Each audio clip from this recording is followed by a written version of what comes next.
Single parents. Focus. How common is it for children to come from single-parent families in your country? How are single parents viewed by your society? Single out the selfish breeders. Sue Carroll. We've topped the European League this year. Our teenager pregnancy rate around 90,000 a year in England alone is 6 times higher than in Holland, one of the most sexually liberated nations on earth, and four times higher than in France. What a sorry state! And what exactly have we done? Nothing, other than to pat these girls on the head, make sure they're comfortably housed, then provide enough money so that they can gaze in wonderment at the rest of us mere mortals getting out of bed every morning to earn a decent living. Criminal. This attitude of complacency is criminal, and it's got to stop. Tony Blair proposes to change the law so that under-18 teenage mothers will be housed in semi-supervised accommodation. I couldn't care whether they stick them in the slammer so long as it gets them off the benefits bandwagon. It's okay, I'm braced for the countless letters I'll receive from the bleeding hearts who believe I belong back in the dark ages where becoming a single mother was a stigma. But rather that than a society which bends over backwards to tolerate the likes of 19-year-old Samantha Dawson, who has 4 children by 3 fathers and wants more, a girl who repeatedly boasts, "People are talking a load of rubbish when they complain about what unmarried mothers get. We need it and we are entitled to it. I make sure my children get the best of everything. Why shouldn't they just because I don't work? It's enough to make your teeth grind. God only knows what job she'll make of dragging up her own brood. The real tragedy is that Samantha is not an isolated case. Figures released revealed that numbers are increasing, and though there will always be a few genuine hard luck cases who really need the welfare state, the majority are frighteningly similar to her. Girls who, because will be covered, will never learn the true meaning of the word self-respect. What chance does that give their own children? I'm sick of the finger-pointing moralists who claim that these girls are victims of inner-city life, so desperate to leave unhappy homes that the only escape routes they understand comes in the shape of a newborn babe. This is not the only way out but the easiest. Countless men and women have lived in circumstances beyond endurance and managed to emerge without fleecing every other taxpayer in the land. Aware, holier-than-thou anti-sex education evangelists like Anne Whitcomb believe that children are more sexually aware because they know too much too young. She'd better getting her knickers in a twist over what they don't learn. Vital lessons about life and responsibility. I know about sex when I was 10 years old. Had I been even remotely interested, I wouldn't have done it. Why?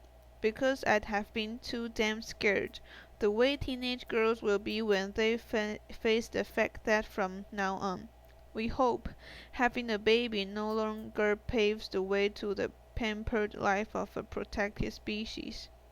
Mirror. Comprehension. 1. What is the teenage pregnancy rate in England? 2. How will the law change?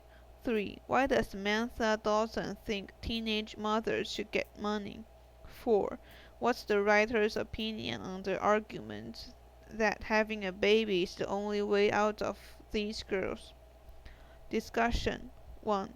How well do you think a single parent can bring up a child? 2. Do you think children from single parent families suffer because of it? 3. What problem do you think single parents face? How can they overcome these problems? 4.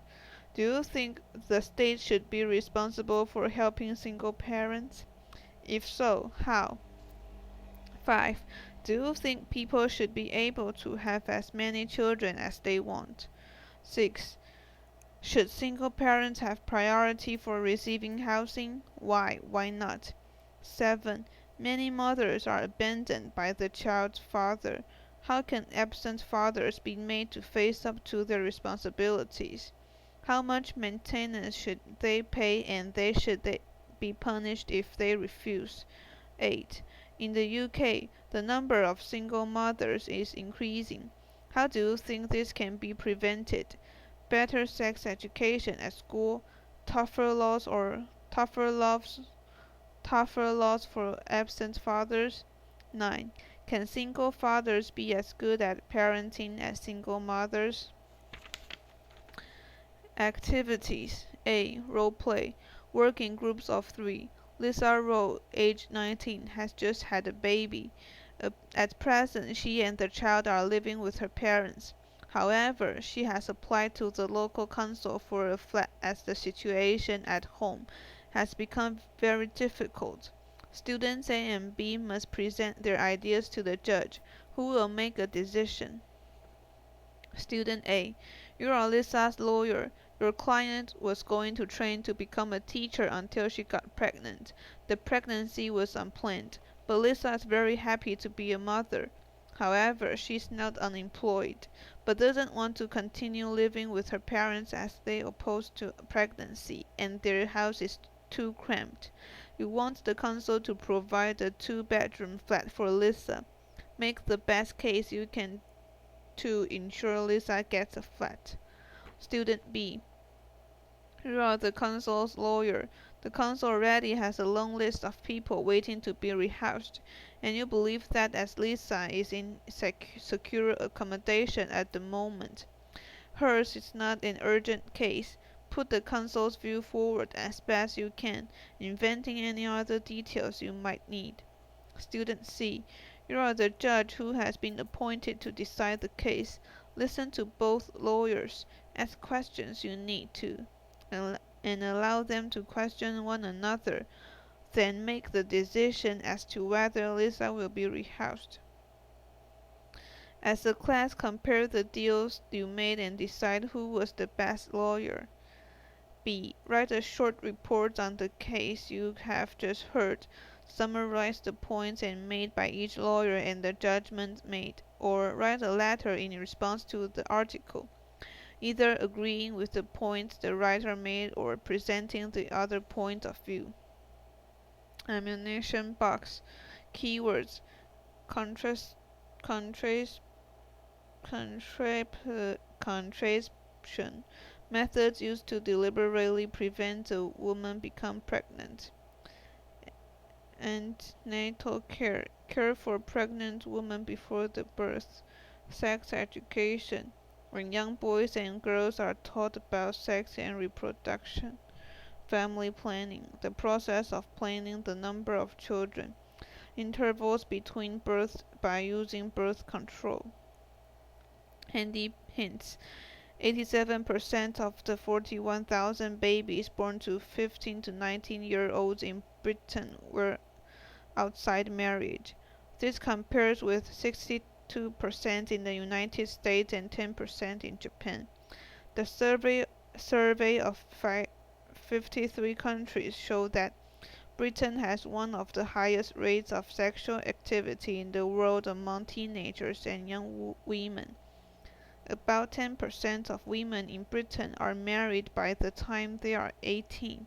For the US, the figure is 11%, Brazil 24%, and Ghana 38%. Britain is known to have the highest teenage pregnancy rate in Europe. The London boroughs of Lambeth, Lewisham, and Southwark have the most teenage pregnancies in England, with 10% pregnant by the time they are 20. Teenage mothers are more likely to drop out of school than girls who have a child later. A teenage mother will lack job skills, making it hard for her to find a job. Teenage mothers may not have developed good parenting skills or have the social support system to help them raise a child. Source: 1999 Survey of Sexual Activity in Young Women, the Ellen Guttmacher Institute, New York. Networking: find out about the number of single parents in your country. How does the state help them? Book: Single and Lone Parents by Craig Donelan.